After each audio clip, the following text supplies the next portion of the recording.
Seorang polisi makin banyak hartanya, makin banyak investasinya, nanti masuk kategori polisi rekening gendut. Kalau sudah rekening gendut diperiksa, bapak bisa lolos dari pemeriksaan dunia, tapi demi Allah tidak akan bisa lolos pemeriksaan akhirat. Dan demi Allah, anak mustahil bisa baik kalau kita selalu kasih makan uang haram anak kita. Mustahil. Lihat anak-anak pejabat yang korup. Biasanya anaknya pengedar narkoba, biasanya anaknya pezina, biasanya anaknya kepala batu. Lain dikasih tahu, lain dia lakukan. Kenapa? Hubbi aklil haram, terlalu suka makan uang haram. Demi Allah bapak-bapak polisi, bapak tidak usah cemas soal isi perutnya anak kita. Allah sudah jamin. Yang bapak cemaskan kalau dia tidak sholat. Dan Kapolres Tabes lebih gampang masuk surga dari ustadz. Kenapa bisa?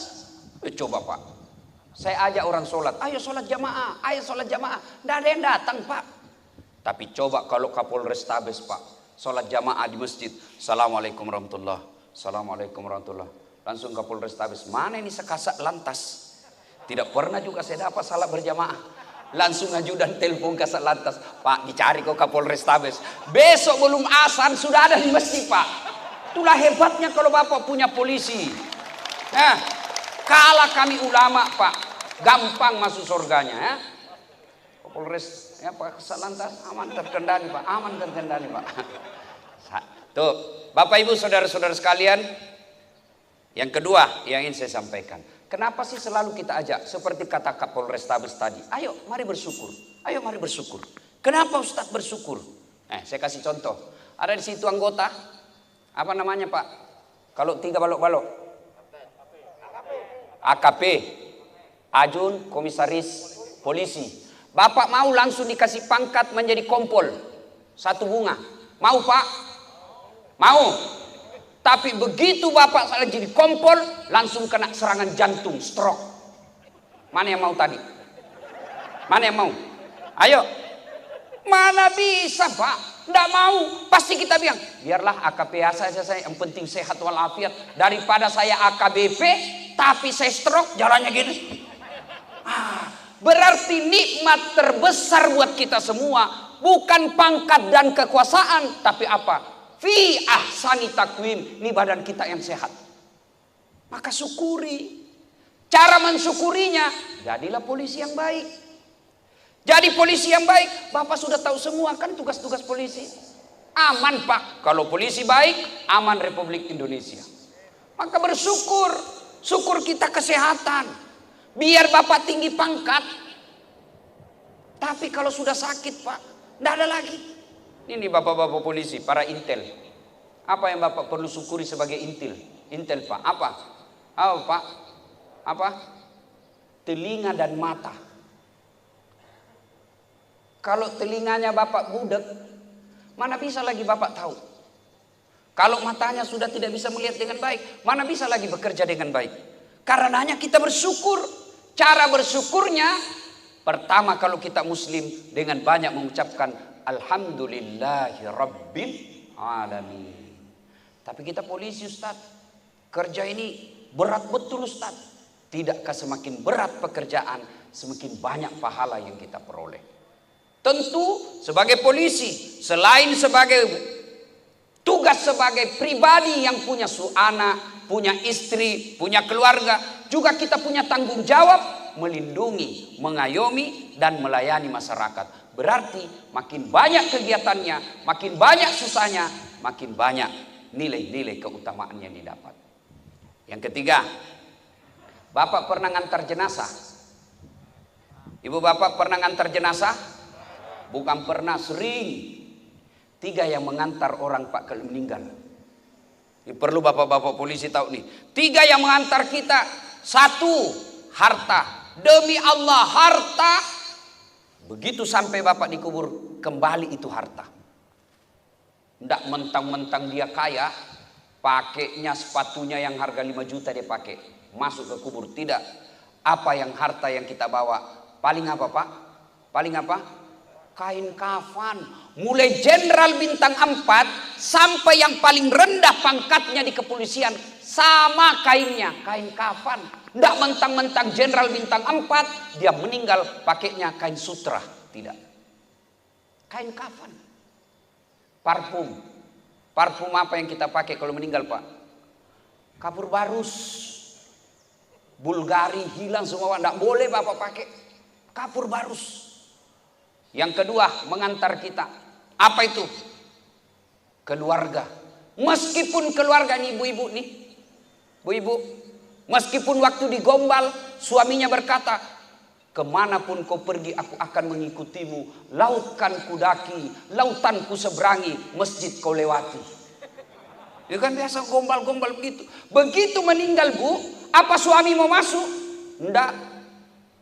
Nih bapak-bapak kalau meninggal, apa istri mau masuk ke kubur? Enggak, paling sampai pingsan.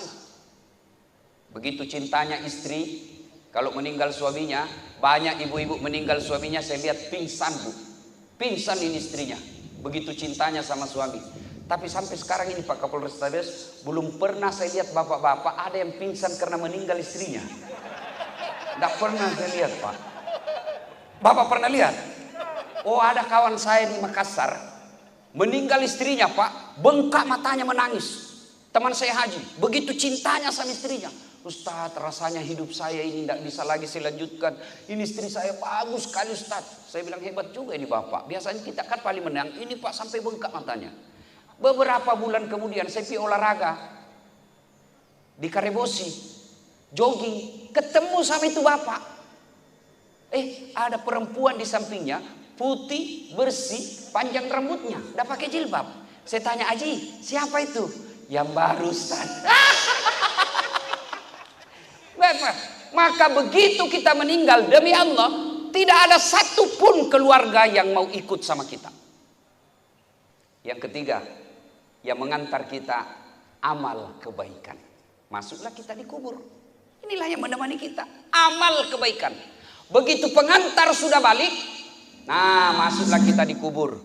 Masuk di kubur, sholat sudah tidak bisa dilakukan, haji sudah tidak bisa dilakukan, puasa tidak bisa dilakukan. Maka tinggallah kita di alam kubur. Tiga yang menengani. Bapak sebagai polisi, Bapak ditugaskan ke suatu wilayah yang Bapak merasa tidak nyaman di situ. Masih ada pilihan. Apa pilihannya? Pensiun dini, berhenti jadi polisi. Tapi demi Allah, kalau Bapak sudah masuk kubur, senang tidak senang, tidak boleh kau keluar di situ. Tidak enak deh kubur, keluar lagi. Begitu Bapak keluar, satu kota Semarang lari menjauhi Bapak. Nah sekarang kalau sudah masuk, apa yang bisa menolong kita dalam kubur? Satu, kata Nabi, anak yang soleh dan soleha. Ini ibu-ibu nih, yang banyak emasnya. Bu-ibu, ibu poluan, begitu ibu meninggal kira-kira siapa yang pakai jam Rolexnya ibu? Siapa yang pakai cincin berliannya ibu? Siapa? Anak, bukan. Istri kedua Bu. Pasti suami kawin lagi toh. Iyalah. Saya pernah dengar mamanya istri saya di rumah dengar ini ceramah saya langsung, berarti Ustadz nanti kalau saya meninggal Ustadz kawin lagi? Ya pastilah. Masa kita mau menjomblo fisabilillah? Tidak mungkin. Iya. Maka ibu-ibu yang bisa mendoakan kita anak yang soleh dan soleha. Pak, Bapak tidak usah malu kalau anak tidak lulus akpol. Bapak tidak usah minder kalau anak sarjana tidak punya pekerjaan sampai sekarang. Tapi demi Allah, gelisah dan malulah kalau Bapak punya anak tidak pernah kita lihat pegang Quran. Tidak pernah kita lihat datang berjamaah di masjid. Demi Allah, pangkat jabatan Bapak ini pasti hilang. Pasti hilang. Nih Pak Kapolres Tabes, sekarang Kombes Irwan Anwar, komisaris besar polisi. Oke, jadi bintang, naik bintang 2, naik bintang 3, naik bintang 4, mustahil jadi bintang 5. Pasti pensiun. Pasti pensiun. Begitu pensiun, semua fasilitas negara kita tinggalkan. Dan siapa yang bisa menolong kita? Anak. Maka didik anak kita Pak. Anak yang bagus, bukanlah yang tinggi sekolahnya tapi tidak tahu agama. Dan demi Allah, anak mustahil bisa baik kalau kita selalu kasih makan uang haram anak kita. Mustahil. Lihat anak-anak pejabat yang korup. Biasanya anaknya pengedar narkoba. Biasanya anaknya pezina. Biasanya anaknya kepala batu. Lain dikasih tahu, lain dia lakukan. Kenapa?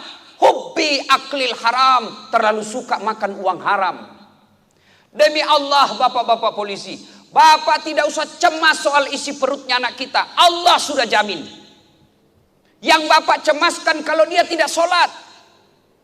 Bapak sudah tidak cemas soal isi perut. Demi Allah di Semarang ini, ada tidak anak polisi yang mati kelaparan? Ada anak polisi yang mati kelaparan? Tidak ada. Tapi saya khawatir kalau anak kita mati karena balapan, mati karena narkoba, mati karena kerusuhan, masuk pengeroyokan. Perut pak, jangankan anak bapak, bapak seorang polisi yang jelas ada gaji bulanannya, cicak aja tidak ada gajinya, hidup pak. Tahu cicak pak? Apa dia makan itu cicak? Nyamuk. Masuk akal enggak? Satu terbang, satu cuma di dinding. Mana bisa? Di mana ketemunya? Satu terbang, satu cuma rayap di dinding. Tapi apa kata lagu? Cicak-cicak di dinding, diam-diam merayap, datang seekor nyamuk. Nyamuk yang datang pak. Tidak dikatakan cicak lompat ke nyamuk. Wah patah-patah kasihan itu cicak pak. Allah sudah atur rezeki. Jadi bapak syukuri gajinya bapak. Tidak usah cemas soal rezeki. Allah yang ngatur. Seorang polisi makin banyak hartanya, makin banyak investasinya, nanti masuk kategori polisi rekening gendut.